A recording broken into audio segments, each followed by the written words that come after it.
Bom, o Shark Natural Bodybuilder. Boa, Shark. O que acha da relação entre o estilo de vida atual e urbano e a evolução humana durante esses milênios? E a relação disso com pessoas com TDAH?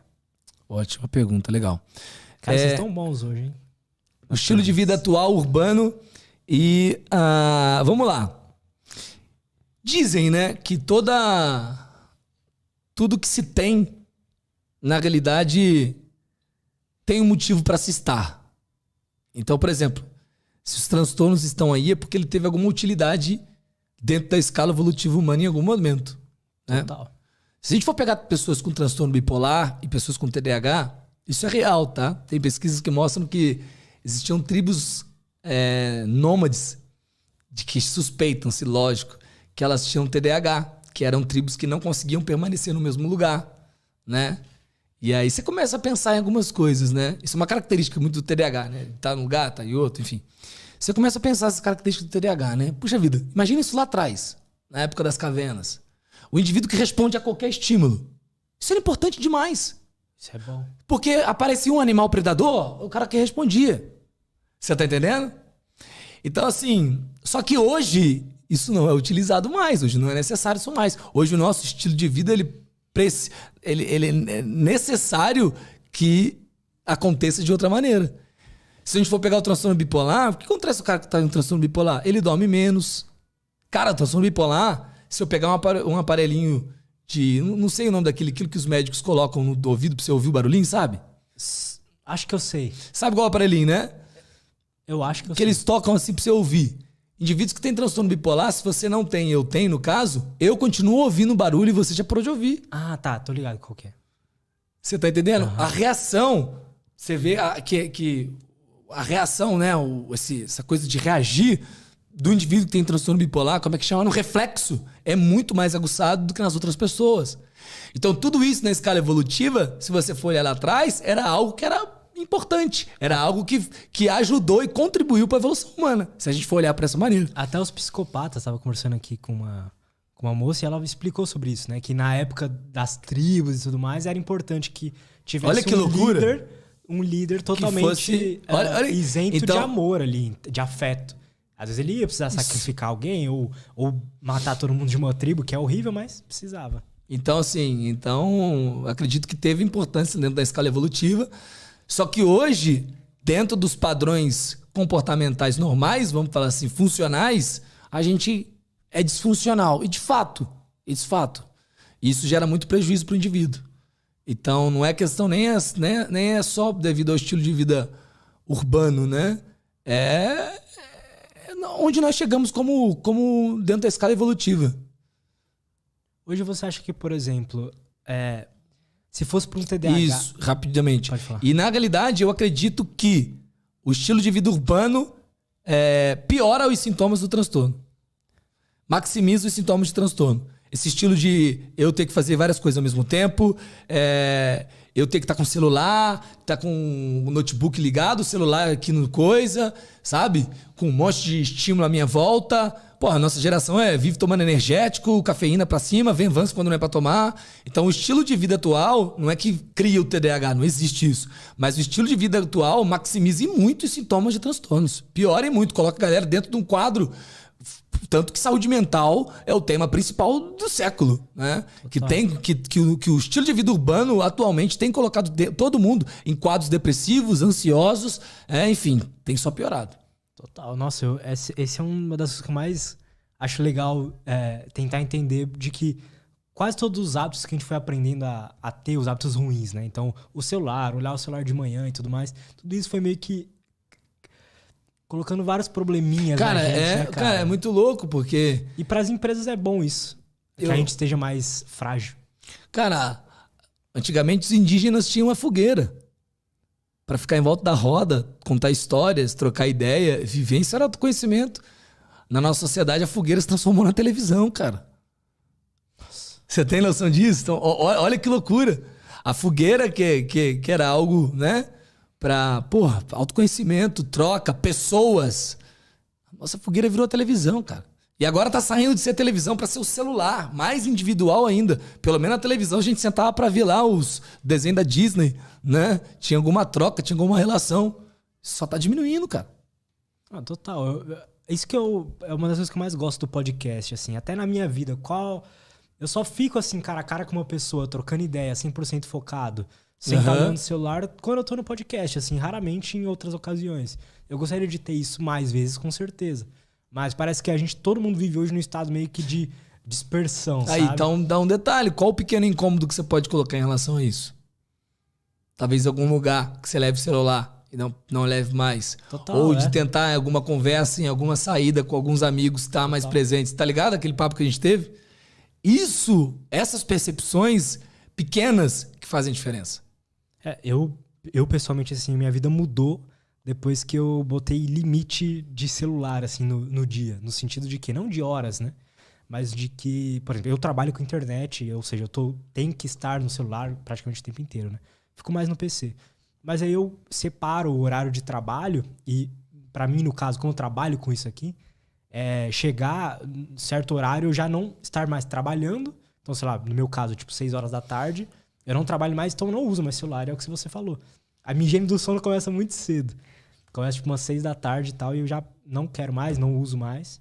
Nossa, isso vem me ajudando muito. Até, sabe aquela ansiedade? Não sei se você já sentiu isso, ansiedade de responder o WhatsApp. Sim, cara, de nem querer responder mais. Você já Nossa, abandona o que tá lá. Porra, Lembra? Eu falei isso na última vez, inclusive, verdade, que eu nem olhava mais pro Eu celular. tava com essa porra aí, mano. Eu sei como é que é isso, eu tenho isso também ainda. Tô melhorando. Eu tô melhorando. Aí agora, tipo assim, eu coloco limite. E, cara, aí que tá uma coisa, né? Pra lidar com esses pequenos momentos de ansiedade, mini hábitos, micropasso, cara. É a mesma coisa, cara. Sabe a história do frame? É essa a história do frame. Como que você lida com situações que te geram... situações ansiogênicas, né? Ou seja, que geram ansiedade. Você lida com essas situações, transformando essas situações em pequenas ações. Então, você pega, por exemplo, se a tua era mexer no celular e responder o WhatsApp, né? Às vezes você tinha 1 zilhão deles ali, né? Não sei, você tem que começar a se expor a pequenas doses daquilo. Não é se expor, responde esses 10 contatos. Não, senão você pula fora. Eu gosto daquela analogia do sapo na bacia quente. Já viu ou não? Não. Quando tentavam colocar um sapo dentro da bacia quente, pra cozinhar o sapo pulava fora. Aí entenderam que tinha que colocar o sapo numa bacia fria.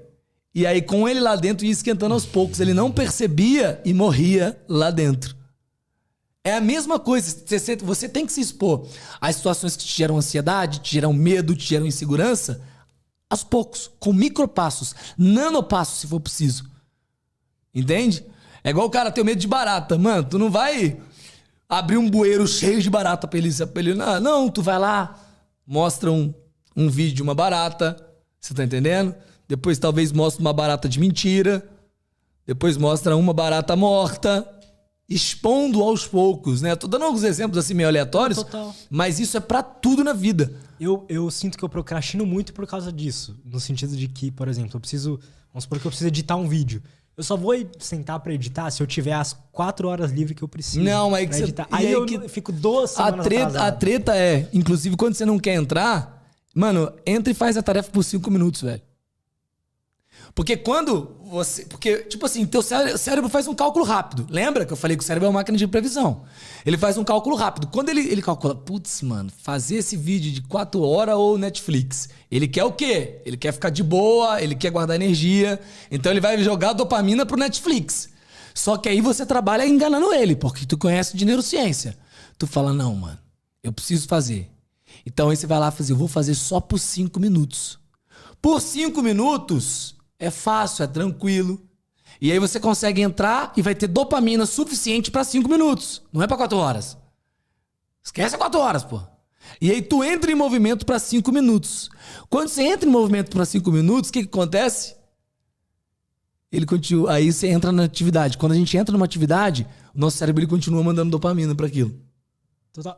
E aí você se mantém fazendo. Eu tenho a impressão que a gente tem a ansiedade de fazer assim só até começar mesmo. Porque depois que começa, então, às vezes até você gosta da atividade. O segredo entendeu? é você reduzir em coisas ridículas. É o que eu falei, lembra do frame. Cara, eu vou começar a fazer Pega isso. e pensa num frame só, mano. Frame só. Quando eu penso que eu tenho que estudar tantas coisas, eu falo, não, mano, eu só tenho que sentar na frente do computador. Aí eu sento na frente do computador. Aí eu falava, vou fazer o título.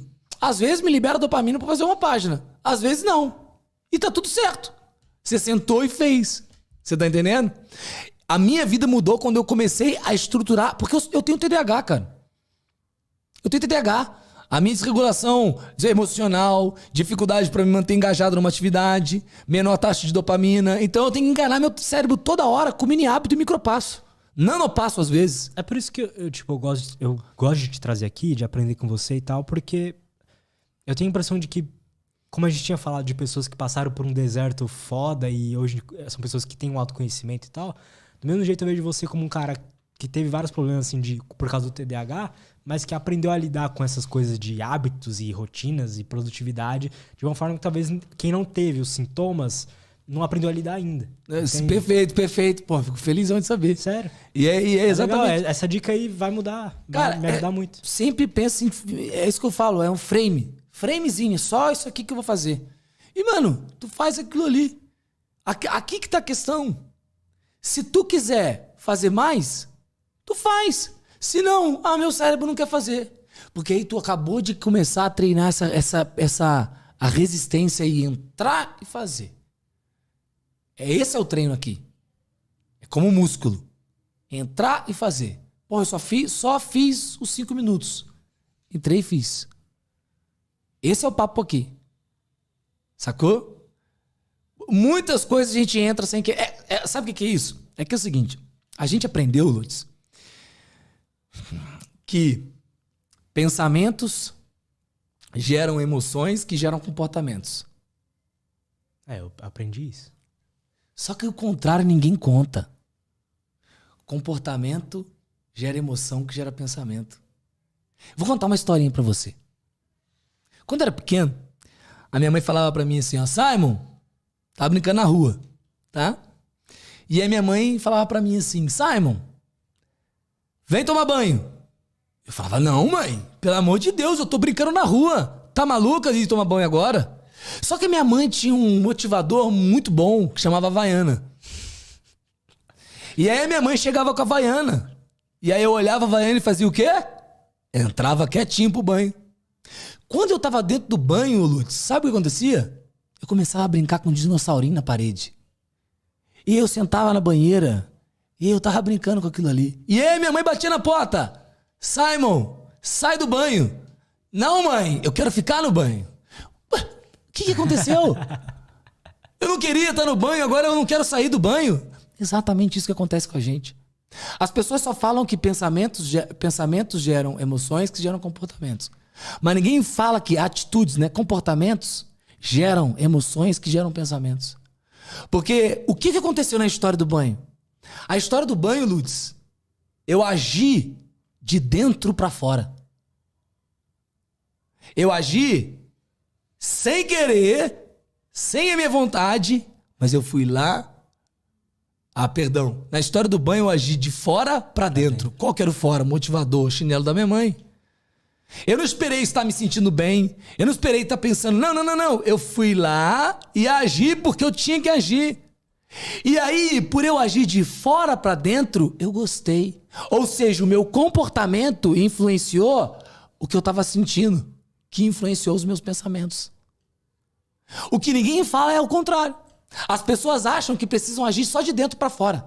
Eu só tenho que agir quando a minha vontade aparecer.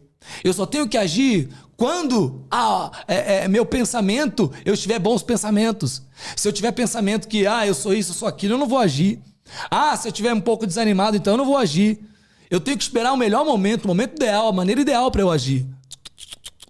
O grande segredo para você começar a se tornar uma pessoa que faz é você começar a aprender a agir de fora para dentro. É entender que quando você está agindo no movimento, aquele movimento, ele vai fazer o quê? Ele vai começar a mudar a maneira que você se sente em relação àquilo, que vai mudar a maneira que você se pensa sobre. Isso é fato. Isso ninguém conta.